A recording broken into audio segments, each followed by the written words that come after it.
세상에 떠도는 기묘한 괴담들. 첫 번째 이야기. 서울에서 강원도로 가는 산길에서 실제로 겪었던 실화괴담. 큰아버지는 제게 정말 아버지와도 같은 존재이십니다. 예수는 아이가 되도록 결혼을 하지 않으셨고 맞벌이하는 어머니와 아버지를 대신해 놀이공원이나 가까운 시외로 바람 쐬러 자주 데려다 주시며 맛있는 것도 많이 사주셨던 천사 같은 분입니다. 저희 큰아버지께서는 젊으셨을 때 운송업을 하셨습니다. 강원도 시골에서 주로 서울과 강원도를 오가는 쪽으로 운송업을 하셨는데 지금은 길이 많이 좋아져서 3시간 안에 갈 수 있지만 1980년대 강원도 가는 길은 산을 넘어가는 경우가 많았고 물건을 실어 나르는 양에 따라 5시간에서 6시간은 좋게 걸리는 위험한 길이었죠. 어느 날 어른들께서 모여 예시야기하며 추억을 안주 삼아 약주를 하시던 중 제가 뜬금없이 질문을 했어요. 큰아버지는 귀신 본 적 없으세요? 많이 봤지. 이렇게 대답하시기에 얘기해달라고 졸랐는데 안 해주시더라고요. 그래서 제가 너무 궁금해서 계속 졸랐더니 결국 얘기해 주셨습니다. 큰아버지께서는 추석 명절 전 2주 동안 강원도와 서울을 엄청나게 오가셨다고 했어요.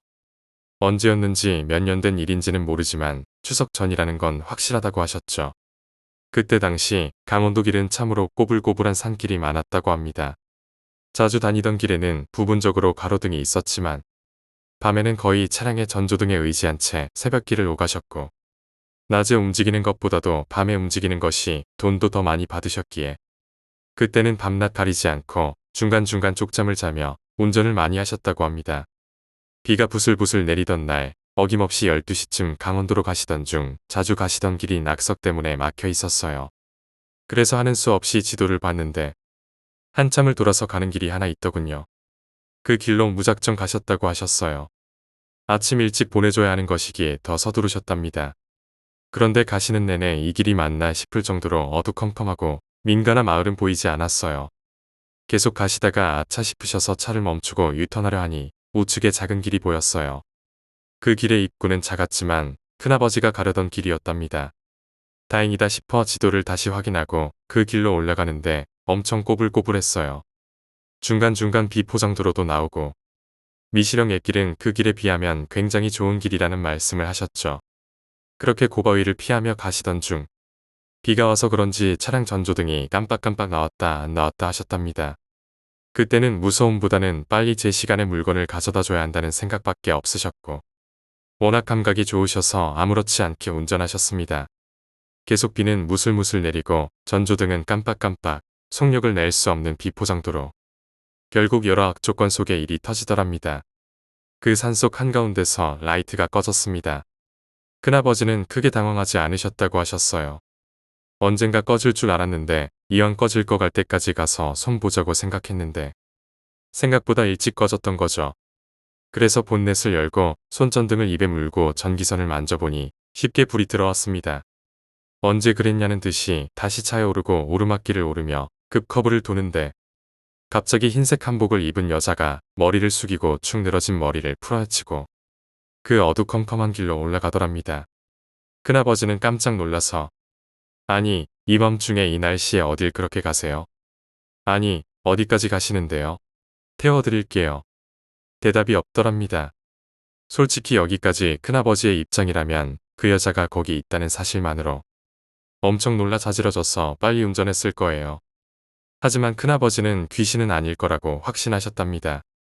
왜냐하면 그렇게 뚜렷하게 걸음걸이하며 발자국 소리가 다 들렸기 때문이에요.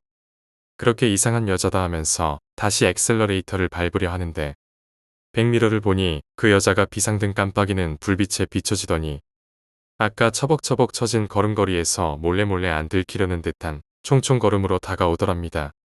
큰아버지는 흘려보고 하다가 뭐야 저 여자? 하면서 뒤를 돌아보니 얼굴은 비정상적으로 새하얗고 머리는 길게 늘어져 있었으며 저게 사람이 아니구나 느꼈던 생김새였어요. 입이 귀까지 찢어져 눈이 이상한 현상을 하면서 차를 향해 막 뛰어오더랍니다. 너무 깜짝 놀라 큰아버지께서도 모르게 엑셀을 쭉 밟아 의도하지 않은 속도로 가셨다고 해요. 후사경에는 마치 약 올리듯 아기 귀신이 입을 더 찢어지게 웃으면서 오고 있더니 왜 도망가 태워준다며 하는 듯이 보였고 그때 큰아버지 본인도 온몸에 털이 쭈뼛 서더랍니다. 한참을 공리 운전을 하다가 후사경을 보니 그 여자는 더 이상 보이지 않았어요. 그래서 갑자기 없어지니까 오히려 더 무섭더랍니다. 큰아버지께서는 얼른 이곳을 벗어나고픈 마음에 꽤나 빠른 속도로 운전을 하셨답니다. 여름인데도 식은땀이 줄줄 흐르셨고 그렇게 얼마나 달리셨을까요? 한숨 돌리며 가시다가 엄청나게 가파른 언덕, 커브길을 돌고 직진 언덕길로 들어서자마자 바로 우측 길가 옆에 아까 그 여자가 정면으로 큰아버지를 바라보며 시익 웃으면서 박장대소하듯 얼굴을 쳐다보며 배꼽 잡고 웃더랍니다. 어깨를 들썩이며 마치 사람을 약 올리듯이 여기서 더더욱 귀신이라는 걸 확신하셨다고 해요. 분명 앞질렀고 빨리 달렸기에 우사인 볼트도 못 따라왔을 텐데 큰아버지께서는 너무 놀라서 급 브레이크를 밟다가 클러치를 떼는 바람에 그 타이밍에 시동이 꺼졌고 너무 당황스러운 나머지 언덕 중간에 시동을 다시 걸려고 허겁지겁 우왕좌왕하며 손을 떨어뜨리며 사이드 브레이크 올리고 열쇠를 돌렸는데 갑자기 그 여자 귀신이 웃음을 멈추고 아무 미동 없이 고개를 축 쳐내리고 가까이 오는 듯 보이더랍니다. 마침내 시동은 걸렸고 미친 듯이 엑셀을 밟으셨는데 귀신도 차를 향해 뛰더랍니다. 소름이 돋은 건 머리를 축 늘어뜨린 채 정면으로 다가오더니 차가 정면에 다다랐을 때 얼굴을 빡 들며 입이 엄청 커진 형상으로 마지막으로 놀래키더랍니다. 큰아버지는 본인도 모르게 소리를 질렀고 그 귀신 형상은 차와 부딪히는 순간 먼지처럼 펑 하더니 사라지더랍니다. 그렇게 미친 듯이 고개 운전을 하시다가 심지어 벽돌 가드레일을 수차례 받으면서 내려오셨고 저 멀리 가로등이 보이더랍니다. 무작정 내려오다 보니 마을로 연결되는 듯한 길이 보였고 길로 연결되는 곳 앞에 조그만 철판이 있었는데 무시하고 밀어서 밟고 원래의 목적지 길로 다다르게 되었답니다. 안도의 한숨을 내쉬며 큰아버지는 그 목적지까지 빠른 속도로 도착했다고 해요. 사람이 그렇게 보고 싶더랍니다. 물건 배달의 목적지에 도착한 후 납품처 사장을 보며 그때의 안도의 한숨을 쉬었고 내리자마자 담배를 2개 피우며 거래처 사장이 하는 질문에도 대답을 못하다가 거래처 사장이 큰아버지에게 형님, 안색이 안 좋아 보이네요. 원래 낙석으로 길 막혀서 못 오실 줄 알았는데 혹시 설마? 이러더니 차를 쭉 보시더랍니다. 그러다가 가드레일에 부딪혀서 찌그러진 차 상태를 보시고는 형님, 그 길 다니시면 안 됩니다. 다음부터 그 길 절대로 가지 마세요. 큰일 나실 뻔했네요. 그제서야 큰아버지께서 물으셨답니다. 예사길이 아니네, 이 사장님. 아직도 거기 생각하면 온몸에 털이 쭈뼛쭈뼛 선다네. 거기 도대체 무슨 일이 있었던 곳인가? 그때 이야기를 들었습니다.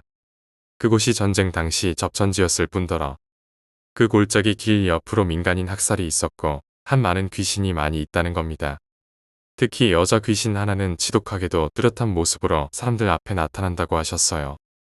그곳으로 차가 지나가다가 사고로만 사람이 4명이 죽었다고 하고 한여름 낮조차도 한기가 느껴져서 선뜻 지나치지 않는 길이며 심지어 마을 입구에 있는 그 길 입구는 출입금지라고 편말을 세워 막아놓는답니다. 그때 큰아버지의 뇌리에 스치는 게 그 길을 막 빠져나올 때 있었던 조그만 철판이 출입금지 편말이었고 그걸 쳐서 받고 나온 거였던 거죠. 사실 지나가게끔 해도 상관은 없지만 차가 올라만 가면 사고가 나서 그 사고 처리하는 사람조차 가기를 꺼려하는 길이라서 마을에서 아예 막아버린답니다. 그 여자 귀신의 정체도 거기서 사고 났다가 살아난 동네 주민을 통해 정체가 알려지게 된 건데 거래처 사장이 말해주는 몽타주와 똑같아서 더더욱 소름이 돋았답니다. 눈은 검고 입은 쭉 귀까지 찢어져 있었고 얼굴은 하얗고 흰 소복을 입고 있었어요. 그 동네 주민은 차 타고 가다가 오줌이 마려워서 차를 세워놓고 일을 본 다음 다시 차에 올라타서 길을 가는데 차의 뒷좌석 있는 화물차 포토였다고 합니다. 근데 후사경에 뭐가 있는 것 같아 보면 없고 하다가 다시 가다가 또 보면 없고 그래서 얼굴은 움직이지 않고 눈동자로만 후사경을 살펴봤는데 조수석 시트 뒤쪽 밑에서 위로 여자 얼굴이 씩 나오더니 미친 듯이 웃으면서 달려들어가서 낭떠러지로 떨어진 거죠. 그리고 동네 사람들에 의해 구조돼서 살았다는 얘기를 들었답니다. 큰아버지는 안정을 취하고 다시 서울로 올라가야 함에도 불구하고 그냥 차에서 물건 다 내려주고는 그 마을에서 주무셨다고 해요. 맥주 2병에 약주를 하시고 자고 일어났는데 낮에 해 뜬 게 그렇게도 좋으셨답니다. 일어나서 다시 서울로 출발. 어제의 그 악몽 같은 일을 겪고 난 후에 낙석은 다 치워졌고 날씨는 화창했어요. 원래 가시던 길을 가는 중간에 그 귀신 나오는 길 입구를 지나치는데 길 입구 옆 벽에 찌그러진 철판이 기대어 세워져 있었고 출입 금지 푯말이 붙어 있었어요. 그렇게 큰아버지는 그 트라우마로 인해 강원도 새벽 운전을 서서히 줄이셨답니다. 두 번째 이야기, 산에서 본 것. 초등학교 2학년 무렵 여름방학에 겪은 일이다. 방학이 한창이었지만 부모님이 어디도 데려가 주지 않아 너무 심심했다. 그래서 친한 친구들에게 전화를 걸어 적당히 놀아보려 했지만 방학이라고 다들 여행을 가거나 시골에 내려가서 결국 2명만 모이게 되었다. 고작 세 명뿐이라 어쩔 수 없이 우리 집에 모여 뭘 하고 놀지 상의하기로 했다. 뭐 하고 놀까? 게임할래? 기껏 모였는데 게임은 좀 그렇지. 밖에 나가서 놀자. 근데 3명으로는 술래잡기나 숨바꼭질도 별로 재미없잖아. 그럼 저쪽 산에 탐험하러 갈래? 저쪽 산은 우리 집 근처에 있는 지역에서 가장 큰 산이었고 가끔 등산하는 사람도 있었지만 아이들끼리 가기에는 위험해서 어른들이 가지 말라고 신신당부하던 곳이었다. 처음엔 반대했지만 친구들이 사람이 별로 없으니까 안 들킬 거야 라고 계속 설득하는 바람에 호기심 반 불안 반으로 산에 가기로 했다. 각자 집에 돌아가 주스랑 과자, 목장갑을 배낭에 챙겨 산 기슭에서 다시 모였다. 기슭에 도착하니 하늘이 흐려져 있었고 탐험을 그만둘까 싶었지만 친구들이 정상에서 야호 외치자고 하며 들떠 있어 그냥 함께 올라가기로 했다. 산길은 험하고 뾰족한 바위와 나뭇가지의 반팔 반바지 차림에 피부가 긁혀 고생이 이만저만이 아니었다. 처음엔 즐겁게 떠들던 친구들도 점차 지쳤어. 정상은 아직 멀었나? 하고 피로를 호소하기 시작했다. 그러다 꽤 넓은 공간이 나와서 우리는 거기서 과자를 먹으며 쉬기로 했다. 그때 친구 A가 저기 제일 먼저 가는 사람이 과자 많이 먹는 거다 라며 갑자기 달려갔다. 나와 친구 B는 웃으면서 따라갔다. 그런데 친구 A가 도착하자마자 대단하다 하고 소리쳤다. 가보니 그곳에 신사가 있었다. 신사는 붉은색, 노란색, 파란색 등 다양한 색을 띠고 있었고 세전함 옆에는 박제된 듯한 사슴머리가 장식돼 있었다. 특히 크기가 엄청나서 마치 고층 빌딩처럼 주변 나무보다 훨씬 높았다. 엄청 크잖아. 이렇게 큰 건물이 언제부터 있었지? 우리 집 근처라 매일 산을 보는데 이렇게 큰 신사는 본 적이 없어.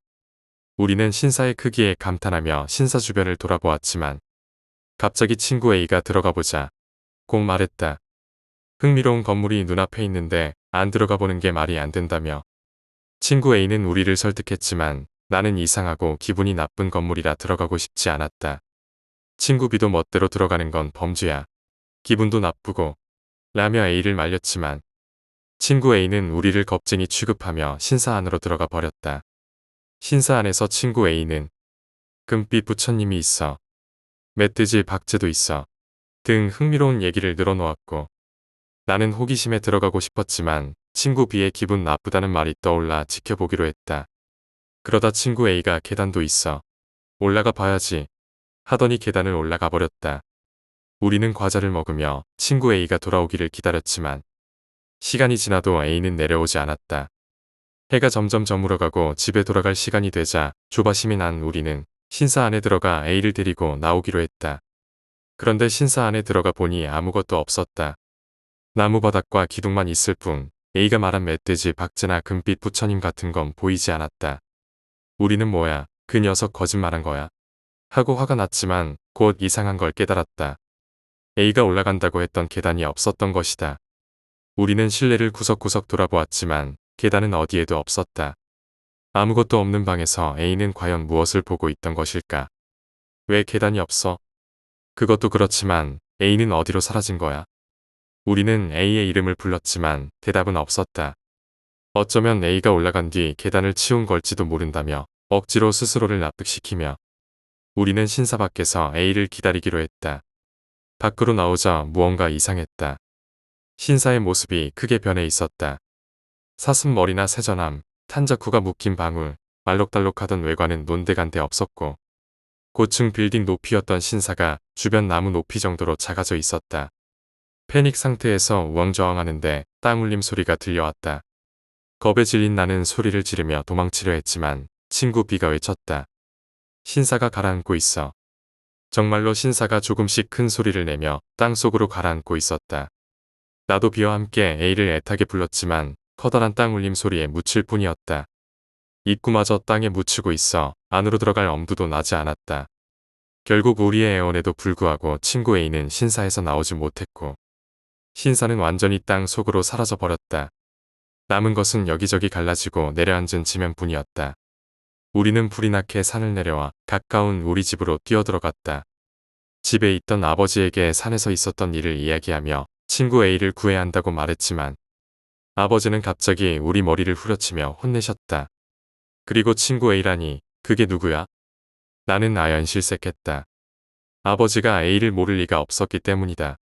아버지와 A의 아버지는 오랜 친구였고 A는 자주 우리 집에 놀러왔기 때문에 가족 모두가 그를 알고 있었다. 농담하지 말고 빨리 구해야 해요. A의 목숨이 걸렸다고요. 필사적으로 호소했지만 아버지는 끝까지 모른다는 대답만 할 뿐이었다. 더 놀라운 것은 친구 B의 반응이었다. 그게 누구야? 나는 말을 잃었다. 우리가 그냥 산에서 탐험하다가 내가 갑자기 혼자 뛰쳐나갔잖아. 나 혼자 남아서 정말 놀랐다고. 너 괜찮아? 나는 어지러움에 정신을 차릴 수 없었다. 내가 이상해진 걸까? 아니면 다른 사람들이 이상해진 걸까? 그 후로도 A의 아버지는 변함없었지만 어머니는 내가 알고 있던 분과 완전히 다른 사람이 되어 있었고 A 대신 우리 집에 드나드는 다른 친구가 생겼다. 내가 산에서 본 것은 과연 무엇이었을까? 세 번째 이야기, 산속의 목소리. 1월 막바지, 산림경비원 하루씨는 산을 한 바퀴 돌고 내려오고 있었다. 왼편 계곡에서 강한 북풍에 실려 춤추듯 날아오른 가루눈이 몰아쳤다. 작은 눈보라, 이른바 광설이었다. 저 멀리 흩날리는 눈 너머로 사람의 모습이 보였다. 길가에 있는 원목을 쌓아둔 곳에 멈춰서서 계곡 쪽을 바라보고 있었다. 으르렁거리는 바람소리 속에서 무언가를 말하는 듯한 목소리가 들려왔다. 그 사람은 누군가와 이야기하고 있는 것 같았지만 상대의 모습은 보이지 않았다. 가까이 다가가자 정체가 보였다. 같은 마을에 사는 미나모토 씨였다. 그런 곳에서 뭘 하고 있는 거야? 하루씨가 말을 걸자 미나모토 씨는 천천히 그쪽을 돌아보았다. 늘 울퉁불퉁한 얼굴을 하던 미나모토 씨가 그때만큼은 억지로 굳은 표정을 하고 있는 것 같았다. 뭐야, 하루씨인가? 뭐야라니, 이쪽이 할 말이야. 그런데 자네 누구랑 이야기하고 있던 것 같던데. 조금 말이지. 쇼타랑 이야기를 했어. 뭐라고? 하루씨는 한동안 멍하니 있었다. 쇼타는 미나모토 씨의 외동아들이었다. 작년 봄 7살도 채 안 된 나이에 소아암으로 세상을 떠난 터였다. 쇼타가 죽은 뒤에도 미나모토 씨는 변한 게 없어 보였다. 원래 입을 잘 다물고 말이 적은 사람이라 어디 모임에서도 침울하게 침묵을 지키는 게 이전과 다를 바 없었다. 비탄에 잠긴 모습도 끝내 누구에게도 보이지 않았다. 쇼타의 장례식 때도 아내가 몸을 추스르지 못하고 울어대는 모습을 곁눈으로 힐끗 보고는 문상객들을 원수 보듯 째려볼 뿐이었다. 그런 미나모토 씨의 행동을 보며 하루씨는 내심 고집을 부리고 있구나 싶었다. 아마 그렇게 해서 슬픔을 억누르고 있었던 것 같았다. 그로부터 9개월이 지난 오늘까지도 미나모토 씨는 고집을 부리고 있었던 것이다. 걷고 있자니 원목 쌓아둔 곳 부근이더만. 누군가가 부르는 듯한 기분이 들어 저편을 보니 바로 거기 쇼타가 서 있었네. 하루씨는 아무 말 없이 미나모토 씨의 독백에 귀를 기울였다. 어느새인가 바람은 잦아들고 주위에 사는 시간이 멈춘 듯 적막에 잠겨 있었다. 쇼타 녀석이 어머니를 괴롭히면 안 되라고 말하더군. 나도 쇼타 때문에 아내에게 화를 냈었지. 언제까지 울고 있을 거야? 울기만 한다고 뭐가 되는 것도 아닌데라고 했으니까. 그 이야기는 아내를 통해 하루씨 귀에도 전해졌던 것이었다. 시골에선 비밀이란 게 하나도 없는 법이니. 나쁜 일이라는 건 알지만 멈출 수가 없더라고. 그렇게 해서 겨우 기력을 끌어내고 있었으니. 아니, 도망치고 있었던 건지도 모르겠네. 그렇게 깨닫자 대화가 끊겨버렸어. 미나모토 씨는 허공을 바라보며 말을 이었다. 좀처럼 보기 드물게 말수가 많았다. 그 녀석이 그게 참 걱정이었던 모양이야. 오랜만에 만난 자식한테 설교를 듣다니. 정말 화가 나고 한심하지만 그렇지만 말이야. 그는 말을 더듬으며 하늘을 우러러보았다. 그렇지만 말이야, 하루씨. 어째서인지 눈물이 멈추질 않더라고. 하늘을 바라보는 그의 눈에서 눈물이 흘러내려 뺨을 타고 떨어졌다. 미나모토 씨는 그대로 소리를 높여 오열했다. 참고 참아오던 고집이 무너진 그의 통곡은 쉬이 그치지 않았고 굵은 눈물은 설원에 하나둘 구멍을 남겼다. 저 너머 막 눈이 새로 덮인 설원 위에 작게나마 한 쌍 아이의 발자국이 남겨져 있었다. 이내 강한 바람이 불어와 흩날리는 눈 사이로 그 발자국은 순식간에 사라져버렸다. 하지만 그 발자국은 미나모토 씨 마음속 결코 사라지지 않도록 지켜 있을 것이다. 산을 내려온 미나모토 씨의 엄한 얼굴에는 근래 볼 수 없던 밝은 표정이 자리 잡았다. 광설이 아주 잠깐 시간을 되돌려준 것일지도 모르겠다. 네 번째 이야기, 가문. 과거 우리 가문은 음향사나 무녀와 관련된 일을 했다고 합니다. 그래서 성도 특이한 편입니다. 이유는 모르지만 가문의 남성보다 여성에게 더 강한 힘이 깃들어 당주 역시 대대로 여성이 맡아왔습니다. 그러나 최근 들어 다양한 혈통이 뒤섞이면서 불제가 가능한 사람은 할머니 단 한 분뿐입니다. 예전과 같은 집안 분위기는 이미 희미해졌습니다. 그래서인지 아버지를 포함한 할머니의 아들들은 모두 평범한 직업을 가지고 있습니다. 하지만 어쩐지 드물게 강한 힘을 가지고 태어난 사람이 바로 저였습니다. 몇 대째인지는 기억나지 않지만 과거 가문에서 손에 꼽힐 정도로 강한 힘을 지닌 사람의 기일에 태어났기 때문이라고 할머니께서 말씀하셨습니다. 집안 환경과 제가 가진 힘 덕에 어렸을 적엔 매일같이 무서운 경험을 했습니다. 명이라는 것은 파장이 맞지 않으면 보이지 않는 존재라. 반 친구들뿐 아니라 부모님에게까지도 거짓말쟁이라는 말을 들어야 했습니다. 그러던 어느 날 괴롭힘을 당하던 저는 할머니께서 절대로 가까이 가서는 안 된다고 하셨던 폐신사에 갇히고 말았습니다. 분명 그 이름을 듣기만 해도 울음을 터뜨리던 제 모습이 재미있었는지 같은 반 아이들이 억지로 가둔 것입니다.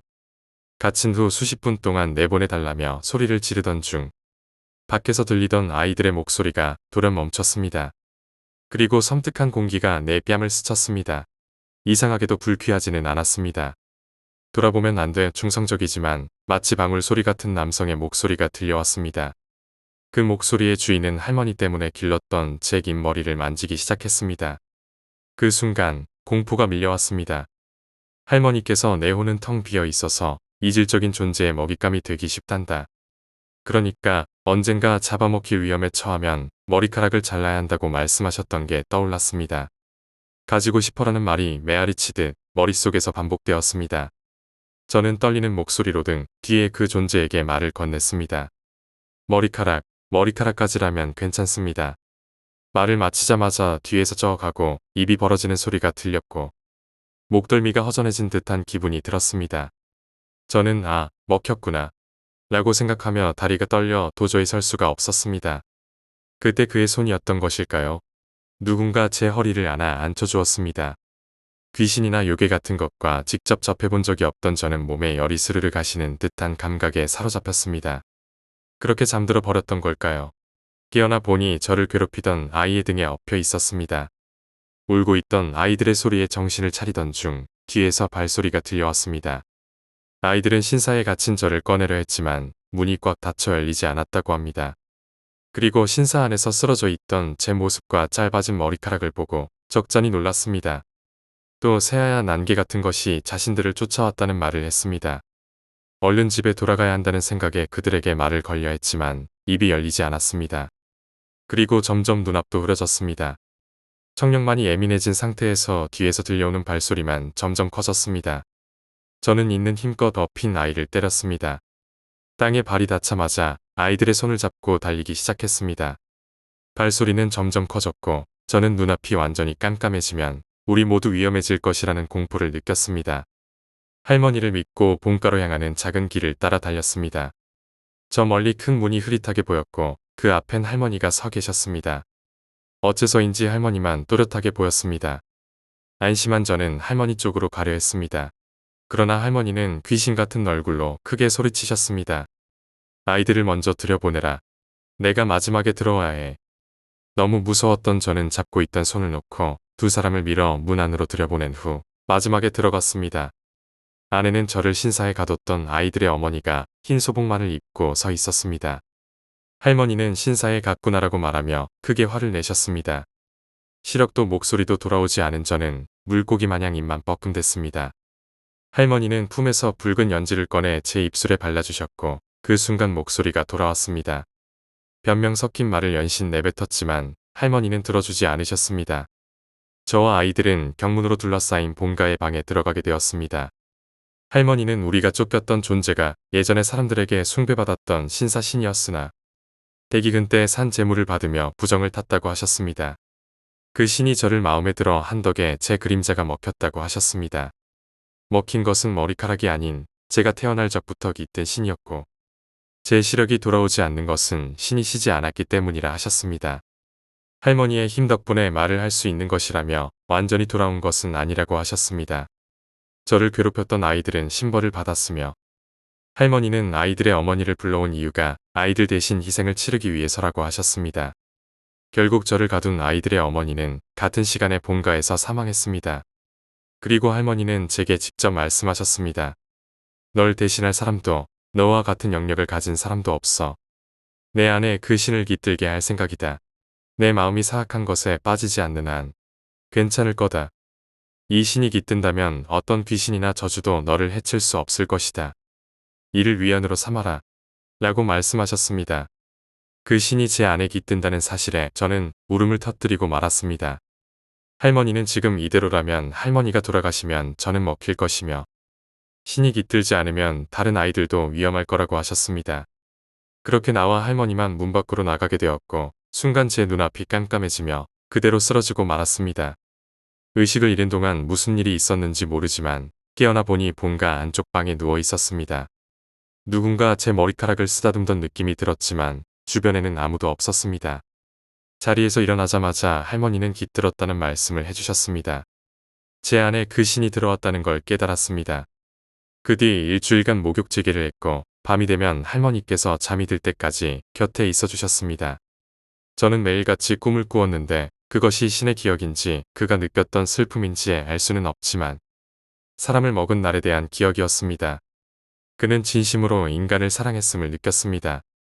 그리고 이제 내 곁에 조용히 있을 것이니 안심해도 좋다는 말이 들려왔습니다. 이상으로 제게 깃든 그 신에 대한 이야기를 마칩니다. 어린 시절에는 몇 가지 이상한 사건들이 있었지만 신이 제게 깃든 후로는 이상한 일들이 모두 사라졌습니다.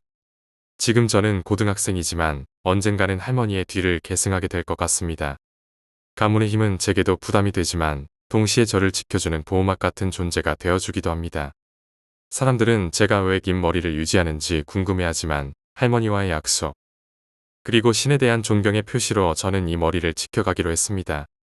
시간이 지나면서 저는 저를 둘러싼 신비로운 존재와 조금씩 익숙해지고 있습니다.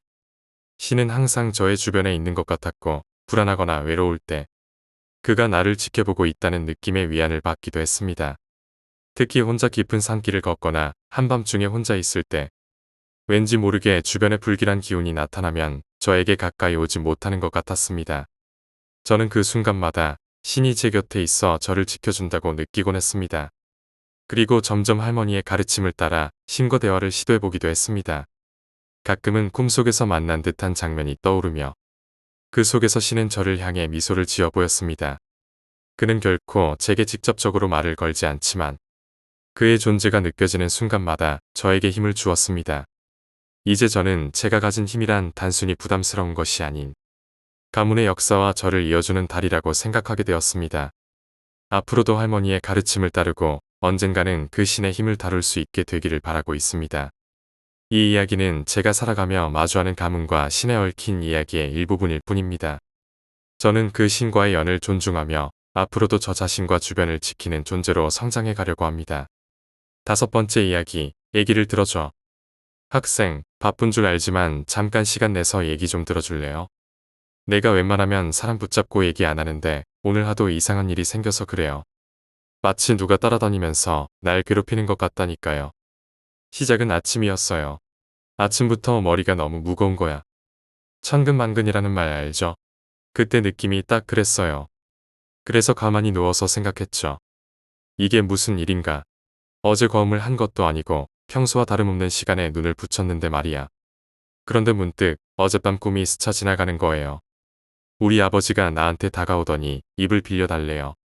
그래서 처음에는 못 알아듣고 이불을요? 했지요. 지금이 겨울이잖아요. 그래서 우리 아버지도 저승이 추워서 나한테 오신 건가 했죠. 사실 어제가 우리 아버지 기일이었거든요. 버스 지나가네. 시간 괜찮아요? 그럼 조금만 더 들어줘요. 우리 아버지가 돌아가신 이유도 기구하거든요. 꼭 얘기해주고 싶어서 그래요. 우리 아버지가 종종 하시는 말씀이 있었어요. 밤마다 누가 따라다니는 것 같다고 하셨죠. 그전까지는 괜찮았는데 마흔이 되고부터는 꿈자리도 뒤숭숭하고 하는 일마다 잘 안 됐다고 하더라고요. 그 후로는 우울증에 걸린 건지 집 밖으로도 잘 안 나가셨어요. 가끔 밤에 알 수 없는 소리를 하기도 했는데 나는 신경도 안 썼죠. 한 1년쯤 그랬나? 나중에는 낮에도 헛소리를 하시더니 그러다 결국 집 옥상에서 목을 매셨어요. 아버지랑은 사이가 안 좋아서 지금은 담담하게 얘기하지만 그때는 나도 꽤 충격이었죠. 운동 좀 하려고 올라갔더니 눈앞에 보이는 게 교수형 당한 죄인의 모습이라니. 표현이 좀 지나쳤죠. 그래도 아버지인데 말이야. 사실 내가 절름발이가 된 것도 다 그 인간 때문이거든요. 어느 부위 안 가리고 하도 두들겨 맞다가 어느 날은 머리를 3개 맞았는데 그때 잘못됐나 보더라고요. 의사가 한 말은 아니고 그냥 내 추측이에요. 그땐 돈이 없어서 병원도 못 갔거든요. 그때부터 이렇게 절뚝거리기 시작했어요. 얘기가 길어졌네. 미안해요. 학생 손실이지. 아참, 아무튼 오늘 집에서 여기까지 1시간 정도 걸어오는데 사람 죽은 걸 2번이나 봤어. 말이 된다고 생각해요. 사람이 장례식장이 아닌 곳에서 시체를 보는 경우가 얼마나 된다고요. 요 앞에 횡단보도에서 1번, 저기 저 터널 있지요. 저기서 1번 봤어요. 차가 얼마나 세게 달렸는지 시체가 얼마나 끔찍하던지. 오늘 꿈자리도 뒤숭숭한 게 나한테도 뭔 일이 일어날 것 같아. 학생도 조심해요. 아, 학생이 아니라고요. 너무 앳돼 보여서 말이야. 몇 살이에요? 28살, 나랑 띠동갑이네. 난 올해 40이거든요. 추운데 얘기 들어줘서 고마워요. 건강 잘 챙기세요. 오늘 꿈을 꾸거든 너무 신경 쓰지 말고요. 6번째 이야기, 미친 무당. 어느 중학교에 한 학생이 있었다. 나름대로 열심히 노력하고 있었지만 원하는 고등학교에 갈 수 있는 성적을 도저히 이룰 수 없었다. 학생은 고민 끝에 한 용한 무당을 찾아갔다. 무당은 부적을 하나 써주며 고양이 머리를 하나 구해 깊은 밤에 근처 공사장에 있는 버려진 화장실에 던져 넣으라고 했다.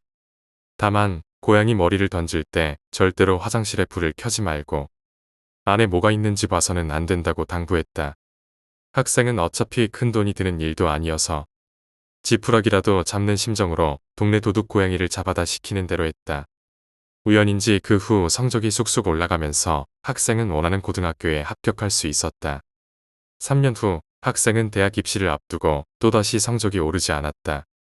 대학에 대한 욕심이 너무나 컸던 학생은 다시 한번 그 무당을 찾아갔다. 이번에는 개의 머리를 구해서 깊은 밤에 그 화장실에 던져놓고 오라는 것이었다.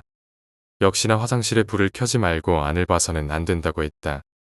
학생은 꺼림칙했지만 시키는 대로 했고 공교롭게도 아슬아슬하게 대학에 합격할 수 있었다. 대학을 졸업할 무렵 학생은 고시 공부에 열중했지만 시험 점수가 뜻대로 나오지 않아 다시 고민했다. 이번에도 무당을 찾아갔더니 이번에는 갓난아기의 머리를 깊은 밤에 그 화장실에 던지라고 했다. 사람의 머리를 쓴다는 것에 학생은 갈등했지만 고시 생활의 스트레스로 결국 마음을 굳혔다. 병원 영안실에서 태어나자마자 죽은 아기의 시체를 구한 학생은 외딴 화장실로 향했다. 어느 때보다 두려운 마음으로 아기의 머리를 꺼내던 학생은 뒤돌아보지 않고 던질 생각이었다. 그런데 허둥대다 실수로 팔꿈치가 전등 스위치에 부딪혔다. 화장실에 불이 환하게 켜지자 학생은 그만 얼어붙고 말았다. 화장실 바닥에는 무당이 입을 벌린 채 기다리고 있었다. 7번째 이야기, 증조할머니의 괴담들. 옛날에 문경씨가 이름을 바꾸기 전에는 점촌씨라고 불렸어. 안불정이라는 동네에 우남사라는 절이 있었고 지금도 있어. 그곳에 떡보살이라는 용한 여자 점쟁이가 계셨는데 바로 내 증조할머니셨어. 당시 할머니는 7살이었고 학교에 가기 전까지만 절에서 지내기로 했었지. 하루는 안동에 사는 젊은 연인이 점을 보러 왔어. 그런데 증조할머니가 연인이 집 안으로 들어오기도 전에 팥을 뿌리며 내쫓았어. 썩 나가라, 죽은 사람은 점을 보면 안 된다. 라면서 말이야. 연인들은 어리둥절했겠지. 자신들은 그저 결혼을 앞둔 연인일 뿐이었고 서로 잘 살 수 있을지 물어보러 온 거였거든. 결국 그들은 이런 데가 다 있나 라는 생각으로 돌아갔어. 며칠이 지나고 안동에서 독립운동이 한창 일어났어. 일을 마치고 집으로 돌아가던 그 남자가 일본 순사와 마주치게 되었고 그만 일본 순사의 총에 맞아 죽고 말았어. 여자는 3일장을 치른 후 하염없이 슬퍼하다가 점을 보러 갔던 떡보살을 떠올렸어. 다시 찾아가니 증조할머니께서 묵묵히 들어오라고 했어. 여자는 증조할머니께 한탄했어. 자신의 남편이 죽었는데 당시 증조할머니께 죽은 사람은 점을 보면 안 된다라고 했던 말이 떠올라 왜 그런 말을 했는지 묻고 싶다고 했지. 증조할머니는 착잡한 표정으로 여자를 다독이며 말해줬어. 사람은 죽기 전에 혼이 반쯤 미쳐버리는데 당신 남편이 들어올 때 그 혼이 물구나무 서서 들어오더구나. 라고. 용추계곡의 백사. 문경시에는 용추계곡과 상룡계곡이라는 유명한 계곡이 두 곳 있어. 지금도 피서철이면 사람들로 발 디딜 틈이 없지. 용추계곡에는 용소라 불리는 깊은 물웅덩이가 있고 상룡계곡에는 두 개가 있어. 어릴 적에 증조할머니가 놀러 갔을 때 겪은 일을 할머니가 얘기해 주셨는데 그 이야기는 좀 무서운 편이었어. 1932년에 진성 이씨 집안이 문객이 많고 글 잘 쓰는 이들로 이루어진 유리매와 함께 용추계곡에 놀러왔어. 어른들은 바위에서 글을 쓰고 유리막당 어린애들은 물에서 물장구를 치며 놀고 있었지. 그때 증조할머니도 자녀들을 데리고 용추계곡에 갔었어. 그날은 전날 내린 비로 물살이 더 세졌는데 유리막당 어린아이 하나가 물에 빠져 떠내려가 버렸어.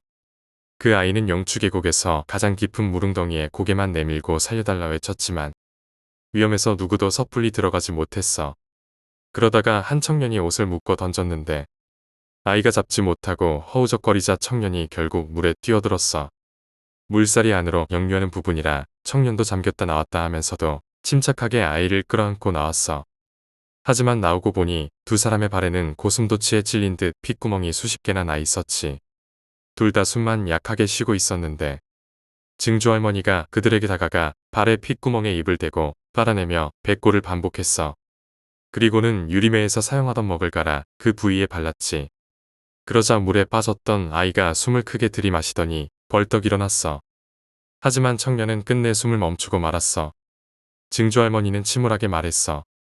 용추계곡 물 밑에 하얀 뱀떼들이 그들을 물고 당기고 있었는데 아무도 눈치채지 못한 것 같았다고. 그래서 범상치 않은 뱀이라고 생각해 입으로 빨아낸 거였지. 결국 유리매는 청년의 시신을 수습해갔고 증조할머니는 용추계곡에서 죄를 지냈다고 해. 며칠 후 유리매 사람 중 한 명이 증조할머니를 찾아왔어. 아이도 다리를 절고 고열로 시름시름 앓고 있다며 도움을 청했지. 증조할머니가 아이가 빠졌던 곳으로 가 마을 사람들과 긴 장대로 물웅덩이를 헤집자 시체가 무려 8구나 나왔어.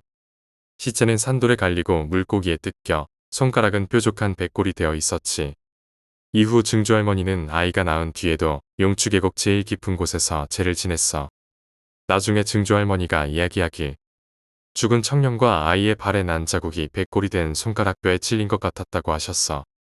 주인을 찾는 묘지. 전쟁 후 휴전 상태였던 시절 문경 점촌에는 이름 없는 묘지가 많았어.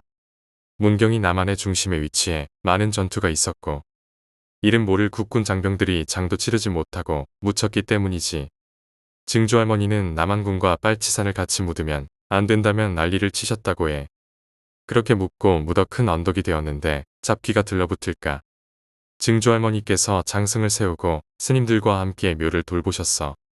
하루는 증조할머니가 점촌에 시집간 젊은 할머니를 뵈러 갔다가 돌아오고 있었는데 멧돼지 사냥을 갔다 온 사내들과 맞닥뜨리게 됐어.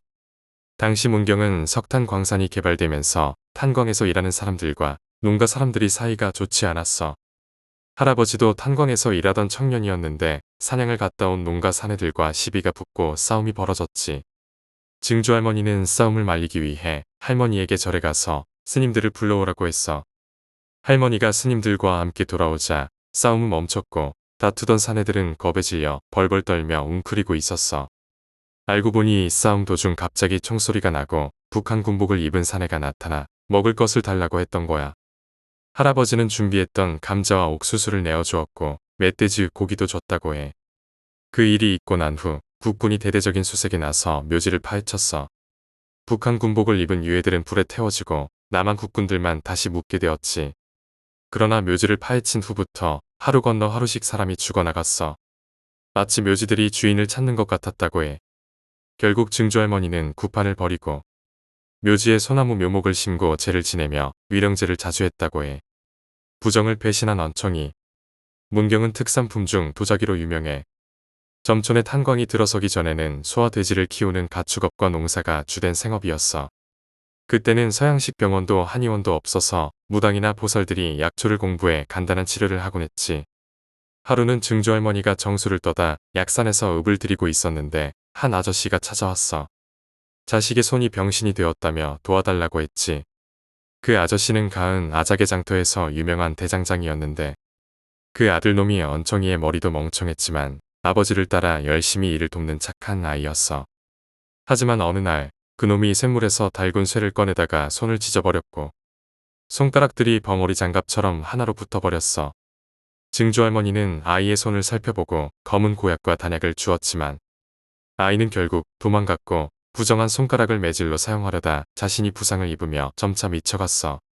그 후 언청이 놈은 마을에서 쫓겨났고 할머니는 그 아버지의 묘에서 제를 지냈다고 해. 그 후로 마을에서는 공부 못하는 아이들에게 언청이가 손가락 자르러 온다라고 무서운 말을 하곤 했어.